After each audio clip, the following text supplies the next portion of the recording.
प्यारे विद्यार्थियों, हमारी बीएससी पार्ट सेकंड के पेपर सेकंड में यूनिट नंबर फर्स्ट चल रही थी, origin and evolution of angiosperms.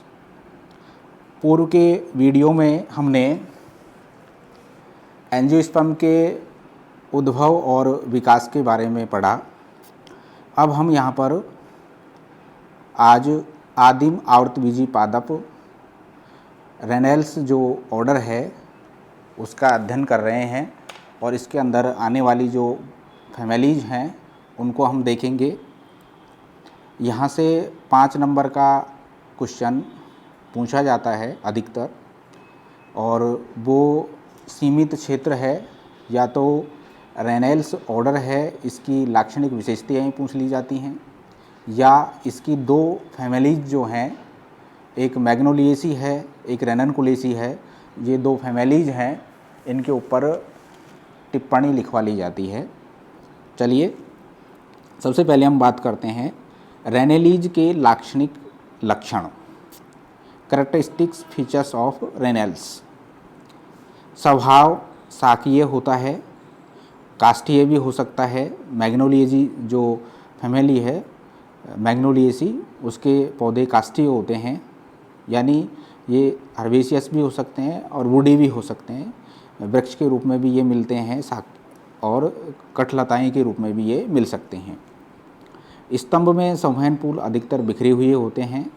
मज्जा रश्मियाँ चौड़ी, जिससे द्वितीयक काष्ठ मृदु होती है।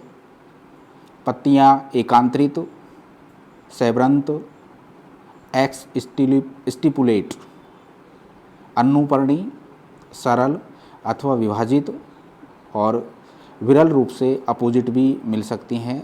शिराविन्यास जालिकावत पाया जाता है।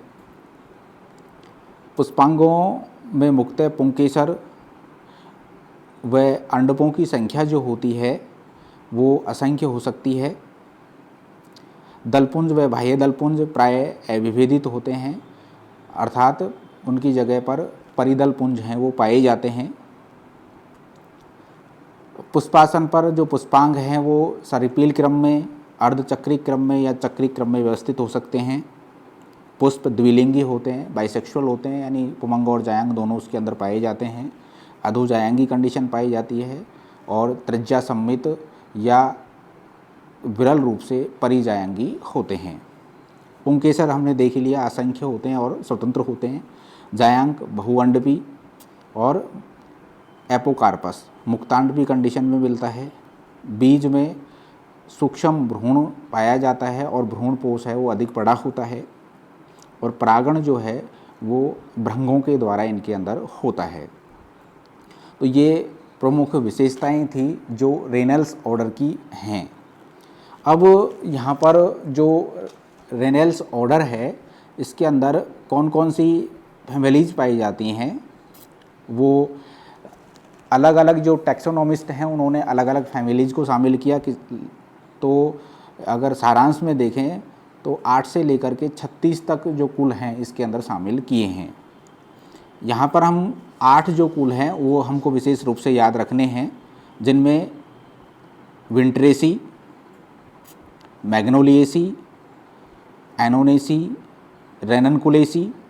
ये मैग्नोलिएसी और रेननकुलेसी है, इसके लाक्षणिक लक्षण जो हैं वो हम देखेंगे, इनके बारे में पूछा जाता है। निम्फिएसी, सैरेटोफिलेसी, मैनीस्पर्मेसी और बरबरीडेसी, ये 8 कुल हैं जिनका हम अध्ययन करेंगे या जिनको हम विशेष रूप से याद रखेंगे। और जो कुल हैं इनमें से 2 कुल मैग्नोलिएसी और रेननकुलेसी के अतिरिक्त और जो कुल हैं उनके केवल हम जो इकोनॉमिक इम्पोर्टेंस है या उनके कुछ जो पौधे हैं उनका नाम याद रखेंगे। बाकी विशेषताएं जो हैं हमको 2 कुल है उनकी याद रखनी है, जिनमें मैग्नोलिएसी और रेननकुलेसी है। तो सबसे पहले जो आपके ये विंट्रेसी जो फैमिली है, विंट्रेसी के अंदर जो पौधे हैं वो कौन कौन से हैं। देखिए, ये विंट्रेसी के जो पौधे हैं इसकी एक चीज़ याद रखनी है हमको कि एंजियोस्पर्म में वाहिकाएं पाई जाती हैं, लेकिन विंट्रेसी के जो पौधे हैं इनमें वाहिका नहीं होती हैं, वेसल्स जो हैं वो नहीं पाई जाती हैं, जिसमें ड्राइमिस, स्यूडोविंटेरा, बुबिया, जाइनम, तो ये ड्राइमिस और स्यूडोविंटेरा कम से कम आप याद रख लेना, महत्वपूर्ण है। इनके अंदर एंजियोस्पर्म के पौधे हैं लेकिन इनके अंदर वेसल्स हैं वो नहीं पाई जाती हैं। लक्षण है उनकी, ऐसी कोई खास ज़रूरत हमको है नहीं याद करने की। मैग्नोलिएसी, ये मैग्नोलिएसी है, इसके ऊपर टिप्पणी आ जाती है कि मैग्नोलिएसी है, इसके ऊपर आप टिप्पणी कीजिए। 5 नंबर का क्वेश्चन आता है, तो इसमें हमको इसके लाक्षणिक गुण भी लिखने हैं, लक्षण लिखने हैं और इसके उदाहरण भी लिखने हैं। उदाहरण में हमको 3-4 उदाहरण कम से कम याद रखने हैं, जिसमें एक तो मैग्नोलिया, माइकेलिया, मैग्नोलिया, माइकेलिया, लिरियोडेंड्रोन, ये आप याद रख सकते हो। और एक आप ये याद रख लेना, ये चलो 4 हैं, मैग्नोलिया, माइकेलिया और लिरियोडेंड्रोन, ये 3 एग्जाम्पल्स हैं, वो कम से कम इतने याद रखोगे आप। और इसके लक्षण जो है वो हैं पर्णपाती या सदाबहार, छुप या वृक्ष, ट्री के रूप में भी मिलते हैं और सर्ब्स के रूप में भी ये मिलते हैं। पत्तियां एकांतर होती हैं, सरल होती है और अनुपर्णीय होती हैं। रेनल्स की भी यही विशेषता थी, क्योंकि रेनल्स के अंदर ये फैमिली आती है तो ये विशेषता इनके अंदर भी मिलेगी। और पुष्प अग्रस्त या कक्षा प्राय एकल, द्विलिंगी, त्रिज्या सम्मित पाया जाता है।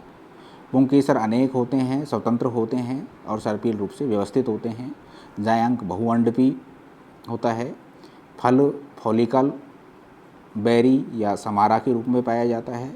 बीज छोटे होते हैं, जिनमें भ्रूण तो छोटा होता है और भ्रूणपोष है वो बड़ा होता है। और परागण की जो क्रिया होती है इनके अंदर भ्रूणों के द्वारा संपन्न होती है। तो इसको एक आदिम कुल माना जाता है, प्रिमिटिव फैमिली है वो इसको मानी जाती है। उदाहरण हमने शुरुआत में इसके देख ही लिए थे। अगली जो फैमिली आती है वो है रेननकुलेसी। रेननकुलेसी जो है, इसके जो पौधे हैं वो कौन कौन से हैं? रेननकुलस है, डेल्फिनियम है, क्लीमेटिस, नाइजेला, हेलिबोरिस, थैलिएक्ट्रम, कैल्था, एडोनिस, पियोनिया। देखो कई बार क्या है, ये जो पियोनिया है ये पादप है वो वैसे ही पूछ लिया जाता है कि पियोनिया पादप किस कुल का सदस्य है। तो पियोनिया है वो रेननकुलेसी कुल का सदस्य है। 2017 और 16 में इससे क्वेश्चन पूछा गया है, 5 नंबर का क्वेश्चन आया है कि रेननकुलेसी जो कुल है इसकी विशेषताएं लिखिए, लक्षण लिखिए। तो इसके जो लक्षण हैं वो इस प्रकार से हैं। अधिकांश सदस्य जो हैं बहुवर्षी, प्रकंदी, शाक और आरोही के रूप में, जैसे क्लीमेटिस। पत्तियां अनुपर्णी होती हैं, सरल या संयुक्त हो सकती हैं। पुष्पक्रम एकल, असीमाक्ष अथवा ससीमाक्षी हो सकता है। पुष्प द्विलिंगी, त्रिज्या सम्मित, डेल्फिनियम में एक व्यास सम्मित होता है और अधोजायांगी कंडीशन मिलती है इसके अंदर। पुंकेसर जो हैं वो असंख्य स्वतंत्र होते हैं और सर्पिल रूप से व्यवस्थित होते हैं। जायांग जो होता है वो बहुअंडपी होता है, अनेक होते हैं और स्वतंत्र होते हैं ये। फल है वो फॉलिकल, एकीन या भरी के रूप में पाया जाता है। बीज है सूक्ष्म होता है, जिसमें जो भ्रूण होता है वो तो छोटा होता है और भ्रूण कोष जो होता है, भ्रूण कोष नहीं है ये, भ्रूण पोष है, एंडोस्पर्म जिसको कहते हैं, कि भ्रूण पोष है वो बड़ा होता है। तो सारांश रूप में ये कहा जा सकता है कि रेननकुलेसी एक आदिम कुल है, प्रिमिटिव कुल है। आर्थिक रूप से ये कुल औषधीय और शोभाकारी पादपों की दृष्टि से महत्वपूर्ण कुल है। एकोनिटम जो है इसकी 2 स्पीसीज हैं, इनका एल्कोलॉइड निकाला जाता है, एकोनिटिन। इसमें एकोनिटिन जो एल्कोलॉइड है वो पाया जाता है, जो गठिया और दर्द निवारक के रूप में प्रयुक्त होता है। और नाइजेला जो है, नाइजेला सेटाइवा, कलौंजी जिसको कहते हैं, इसके बीज मसाले के रूप में अचार में डाले जाते हैं।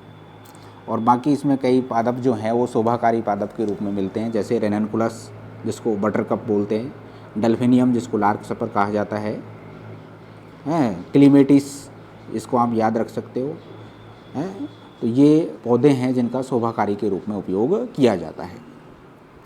तो इस प्रकार से ये हमारी जो फर्स्ट यूनिट है वो कंप्लीट हो गई। और इसकी आप नीचे जो डिस्क्रिप्शन है उसमें आप इसको जो अगर PDF में देखना चाहते हो तो इसका लिंक मैं डिस्क्रिप्शन में डाल रहा हूँ, वहाँ से आप इसको देख सकते हो और डाउनलोड कर सकते हो। Thank you.